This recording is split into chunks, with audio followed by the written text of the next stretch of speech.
Agreed. I think it's hard sometimes, Rob, especially for that. All right. So for Message Center announcements, for the last couple of months, we've been really posting a lot about Copilot, and I was interested. I was going through everything, getting ready for today, and it wasn't as much Copilot as it has in the past. So it was interesting. There's still some Copilot stuff, but really focus on some of the other areas. So you're going to see that as we kind of go through the deck for tonight. So the first thing I want to start off is not a Copilot, but we're actually going to talk kind of Copilot-ish, but not Copilot-ish and kind of combined, but it is OneDrive and SharePoint.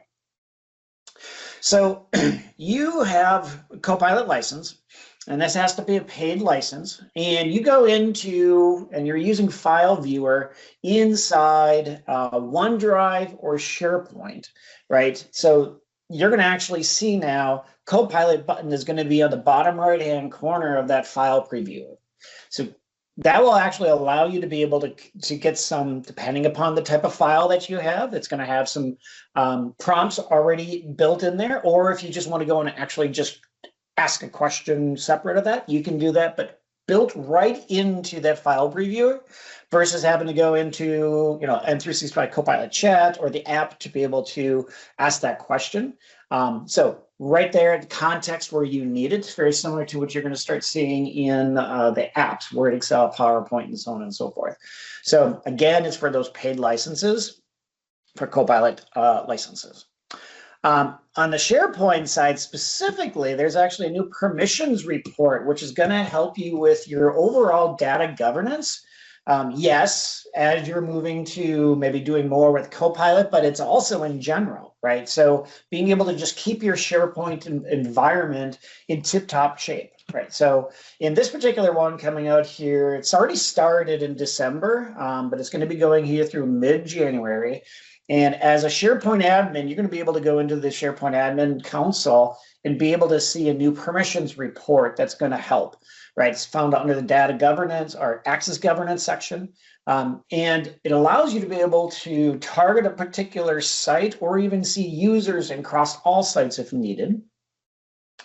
And you can see things like if it was explicitly given permission to that particular user, or was it a group type of permissions, and allow you to be able to investigate and understand what's going on with the particular site. And I don't know if you guys, I'm an old SharePoint guy. I remember having to do that where I literally had to make sure I had access to the site.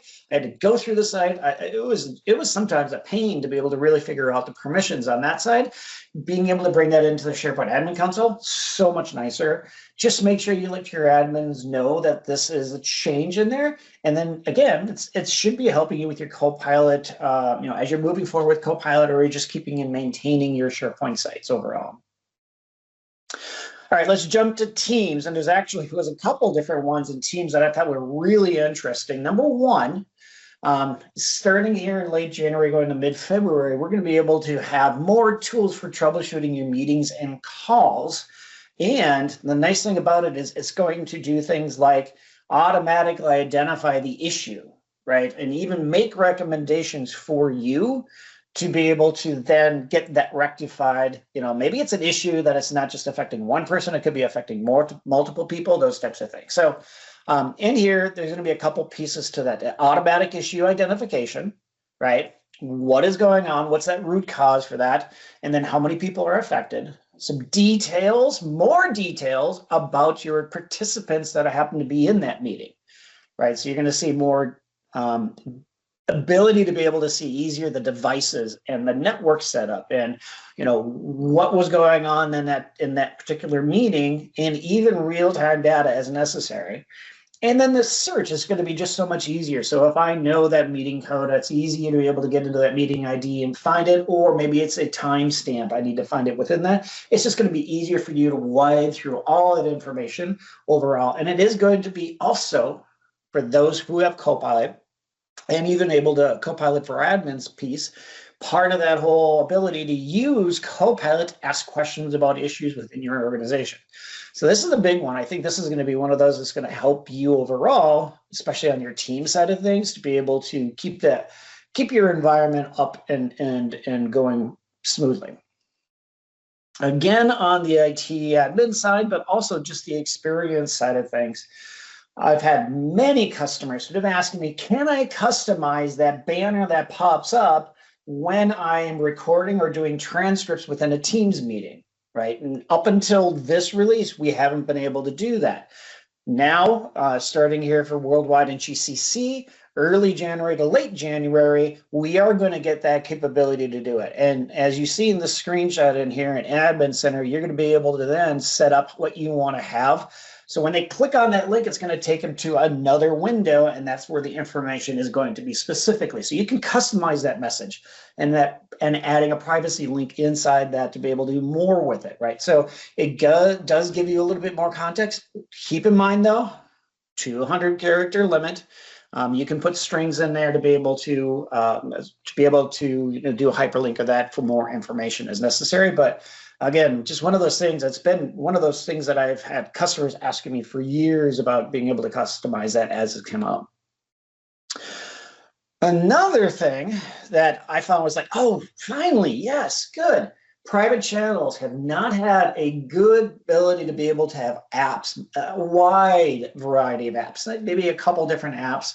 But now in that private channel, you have pretty much the same capabilities you have in your public channels that you may have in Microsoft Teams. So targeted here mid-January to late January, worldwide late February to late March is when this is going to come out. And so now you can be able to include bots and tabs and extensions, and you'll be able to have the ability to have more governance controls over those private channels, because that's what they're supposed to be, private, right? So in there, you're going to have more capabilities as a channel owner, right? And you can dictate exactly who can then add apps and who cannot.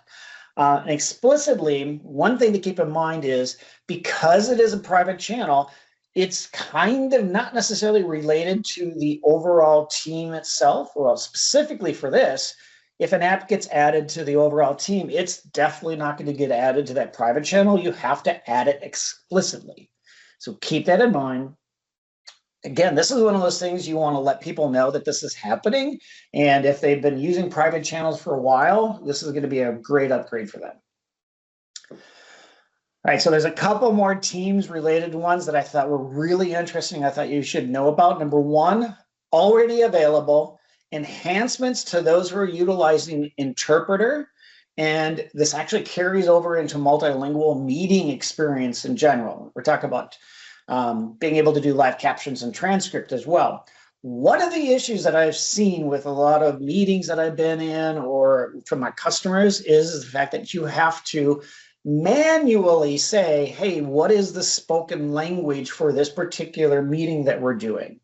And with Interpreter, if you have Interpreter enabled, okay, so to keep that in mind, Interpreter has to be enabled, it will automatically detect the spoken language for that meeting. And then if you go into the Interpreter and start utilizing that, it's going to pop that up. And it's also going to do that for live captions, and it's going to do that for transcripts on top of that. You'll see things like this, right? So for that Interpreter side of things, you'll see it's preparing, because before it's like it's just sitting there, not sure if it's working. So you're going to see some indication of that. You're also going to see some clear, more concise terminology when it comes to the settings and how it's going to work. To keep in mind, really that automatic language updates will not work unless you are doing the Interpreter side of things. But I think this is a big, big deal, especially for those organizations that have multilingual meetings happening all the time. And it's automatic, it switches depending upon the people or the person that's talking, which is nice. Okay. Another Teams one, again, I told you, a lot of Teams stuff happening. So this is specifically for those organizations that have Teams rooms on Android. And this is a big deal, especially if you're utilizing Town Hall with your Teams rooms, okay?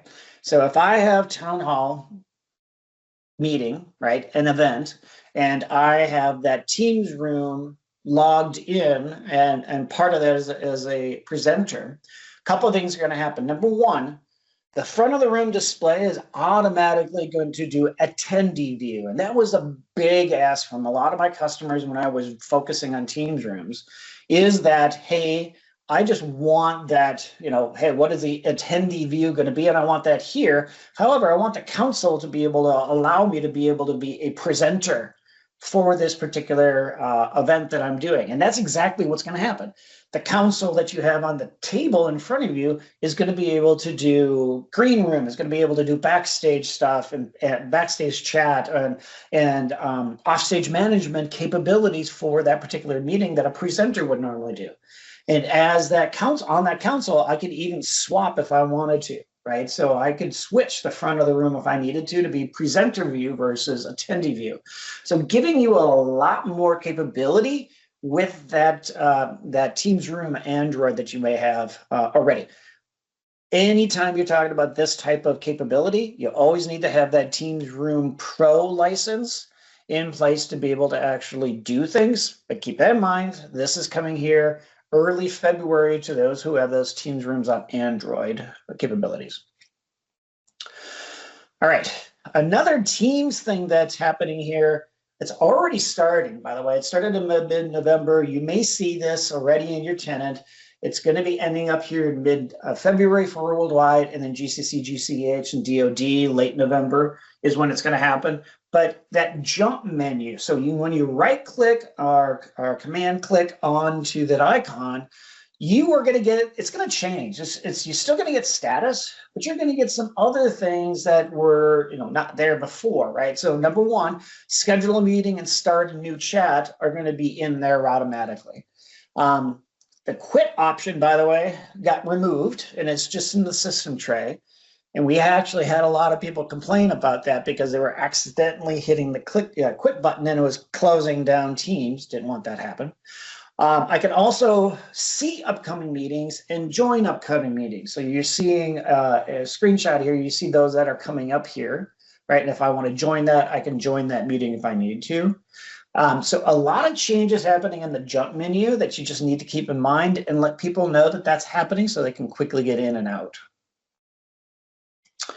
All right, moving away from the whole Teams set of things, Copilot side, there's a couple different things that are happening here. This one's already started moving out in December and going into late January. So when you have a picture, an image that's already in that deck that you already have in there, you get this designer editor is going to give this powerful way to be able to make changes very quickly right there inside the tool without having to do anything. So it's going to be doing things like generative erase. So if I want to be able to erase the background, it's going to use AI to be able to yank that out and allow me to do things with it. Text editing or background and even auto enhancements are going to be built into that. So you can find that when you format that picture and go edit picture, you're going to have those capabilities there overall. All right. Another thing that's changing, and it's already starting to happen, or it should be happening here fairly shortly, late January to late February is going to be coming out. There is going to be a change, and if you guys have ever looked inside your settings for Copilot, it's basically going to be a little bit of a change, and this calls that out here. I highly suggest you go out to the Message Center post to get more details on this. But ultimately, Copilot app, and that's that app that you have on your desktop, will not use the PIN Microsoft 365 setting that has been in there for quite a while for unlicensed users, right? So blocked users will see that chat in navigation, but will have a restricted access, okay? And it's really going to be if they have the license, if they don't have the license, if they are blocked, and there are ways to be able to block a particular group from using something, you're going to see a different experience overall. You may see it in the navigation, you may not see it in the navigation, depending upon what's going on. For example, ineligible users won't see chat, and they'll get a pop-up if accessing directly, basically saying they don't have access to this. So keep that in mind. That's going to be a little bit of a change compared to what's happening now, but this is a big one, especially for organizations that have Copilot deployed already. All right, Copilot in notebooks, and Copilot notebooks specifically, is a feature. I don't know if many of you have utilized this, but it's kind of a great way to be able to use the power of a notebook with Copilot overall to be able to bring all your information into one spot. Well, there's some new changes happening. Number one, OneNote in general is going to be getting that embedded Copilot experience like we've been seeing in Word, Excel, and PowerPoint. It's going to be like Copilot chat you normally see in there, but it's going to be relevant to the context that you happen to have it opened into. And it can look across your notebooks, or it can focus on the content you have right there. Additionally, you're going to get some suggested notebooks, as well as personalized recommendations, insights is what you have there. And additionally, at the same time, there's going to be some advanced capabilities extended in AI, generative AI in general, that allow you to be able to reference SharePoint folders as well as OneNote notebooks directly when you're looking for sources, right? So that's also being changed as well, which is a good thing. We want to be able to sometimes just actually point to a OneNote if we need to. It does require your M365 Copilot license for this to work. Okay, quick mentions. It's definitely some things going on. Number one, if you guys are utilizing Teams Town Hall, we haven't had this ability for a long time. I think we had a little bit in live events, but the ability to be able to recover and restart a town hall if there's a failure, right? This is coming out here fairly soon. Again, it's nice because then from that end user experience, it'll basically say, hey, we had an issue, just jump back into or rejoin the town hall and you'll be fine. As opposed to in the past, we had to have another link to a different town hall, send that out, say, everybody go to this, that type of thing, because there's something we can't restart from a town hall perspective. All right, OneNotes are going to be included in your SharePoint site analytics, right? So up until this feature or this release, we didn't know how big those OneNotes were. And it wasn't counted in our site analytics. So now you're going to be able to get it. One thing to keep in mind, let your end users know that if they're site owners, they may see a little bump depending upon how big their OneNotes are inside those SharePoint sites. Huge one for those who are Outlook and Copilot fans. It's already started actually coming, and it should be ending here in January, but to be able to summarize your emails through Copilot across your Outlook. And by the way, you don't have to have a paid license to be able to do that. Everybody, unpaid or paid licenses, will be able to utilize that feature. Chat with anyone with an email address. That's been out for a little while. However, in the past, you actually had to, for that recipient, they had to have a Teams account. They don't need to have that Teams account anymore, so it's a different experience. Express voice enrollment, that's a little bit of a change, just makes it a little bit easier to be able to enroll. And by the way, there may be a pop-up happening in this particular scenario that end users, if they haven't enrolled in that voice enrollment capability, it will invite them to do it. And by the way, EDU tenants are excluded from this for those guys. Site attestation policy is now generally available, so you can actually have a SharePoint admin attest to their particular SharePoint site. If you haven't seen this, but OpenAI's GPT image 1.5 model is now in Copilot, so that's across all Copilot. So just the much better experience when creating images inside Copilot. And then the Viva dashboard, specifically for Copilot, is going to be getting some new benchmarks that you need to make aware of. There hasn't been any changes outside of something dropping from the admin actions. We still have Excel. Insert data from an image retires later on here in July. Info path is going away again in July. As I mentioned, SharePoint alerts, retirement here in July. So a lot of stuff happening in July. And as I've mentioned before, bookmark these, make sure you have these. The community hubs are all the different hubs, so you can get connected to their blog sites specifically to those particular products. And of course, the Microsoft 365 roadmap, where a lot of stuff goes out there. I hate to say it, sometimes not everything gets out there, but it's a good way to be able to stay on top of what's going on. All right. Awesome. Shall think I got Yes, through awesome. everything today. Yeah, you sure did. I'll even add on another resource, which is our blogs. Yes. Really, especially around conference time, like that's when we hit you up with all the latest and greatest things that are new. So I always look for those. Those are also another way to stay on top of the change, which I think that's what we, Don and I and the team, what we've been trying to do is just make sure you're aware of all the latest things so you can prepare your organization and, of course, prepare yourself by skilling up. So thank you so much for all the announcements, Donald.